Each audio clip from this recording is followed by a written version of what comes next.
In 1989, the Quattros enter the IMSA GTO Championship Series, where the rules are different. The cars are allowed wider tires, wide enough so that the others may have all the traction they need with just two-wheel drive. IMSA officials feel confident the all-wheel drive Audis won't enjoy an unfair advantage here. But the Audi engineers have no intention of giving up their edge and build a pair of exotic tube-frame cars complete with a space-age telemetry system to monitor every aspect of their performance. We were all pretty much excited because, as you know, we have had a new car, a tube-frame chassis, a new engine, a four-valve engine. And then in the first official practice session, when we were almost holding off the pace, and we were right there, you could hear the stones falling down from our heart. We were happy and pleased that the car is right with the pace.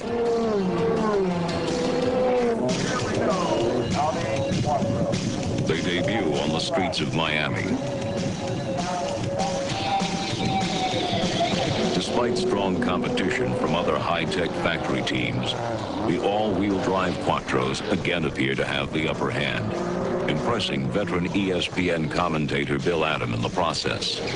This car is doing things I have never, ever seen any vehicle do. Look at this. Pulls to the inside, late braking. Look at the car. Completely stable under braking. No problem at all. On a rail. But racing luck turns against the team. Both cars are forced out of the race. The team must regroup. We didn't finish Miami because our gearbox broke. We found that we had too much horsepower for our gearbox and drive shafts. And then I must say, from Miami to the next race, to Summit Point, there was only about 9 weeks in between, but what the Audi crew was able to achieve in these 9 weeks was the maximum I've ever seen in my 20 years of racing. They were working so bloody hard, day and night. I doubted, actually, when I came to Summit Point, we're going to run longer than 1 hour. Summit Point.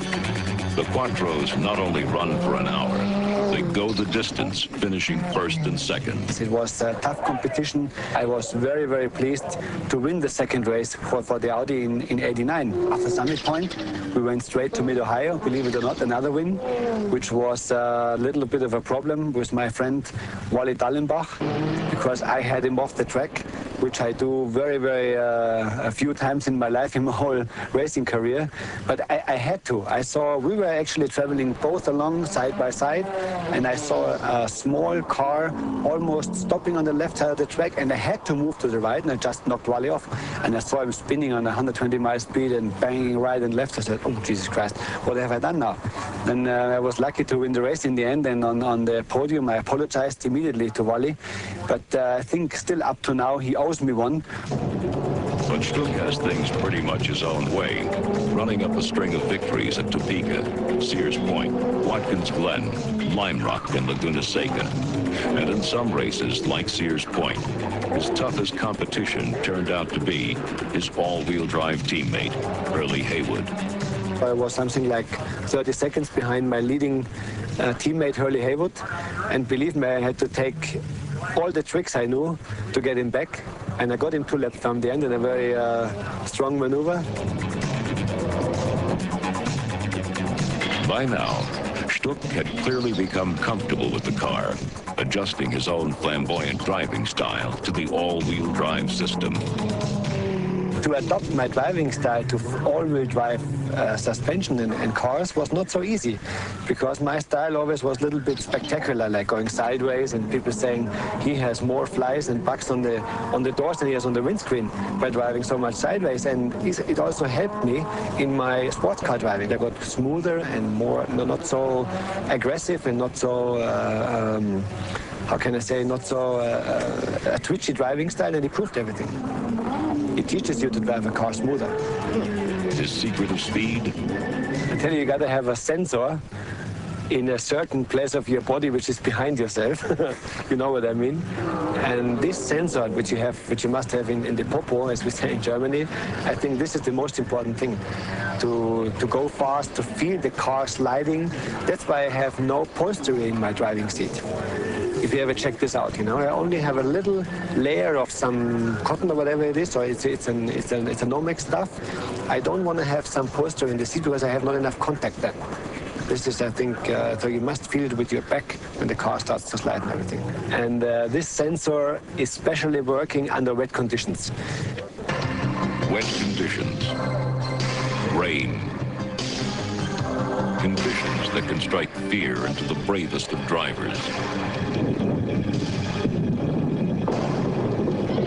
Quattro driver Stuck and Haywood took a somewhat different view.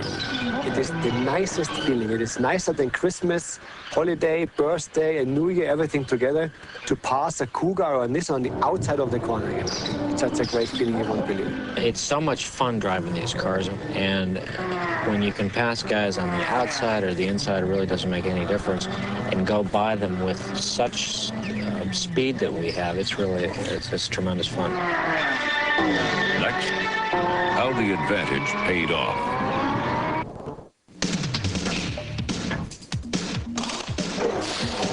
At GMC Truck, we make fuel economy a priority before a single truck is built. And our 1991 Sierra proves it. With four-wheel drive, get 16 city and 19 highway. And with two-wheel drive models, get an amazing 17 city and 22 highway. GMC Truck. It's not just a truck anymore. It's quality on the road. I am the soldier.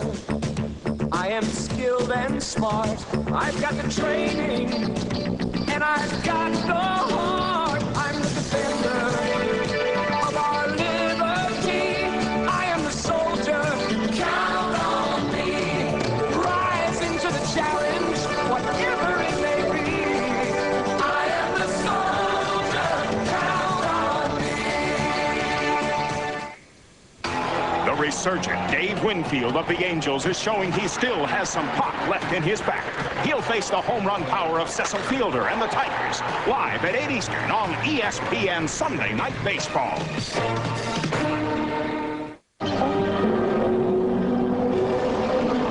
After a decade of competition, all-wheel drive had, without a doubt, proven itself to be an unfair advantage under all conditions, outrunning the competition across the parched deserts of Africa, up the ice-covered Alps, through the tight, twisty streets of Dallas, and around the high-speed curves of Laguna Seca.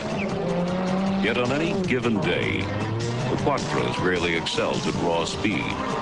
Their secret was different.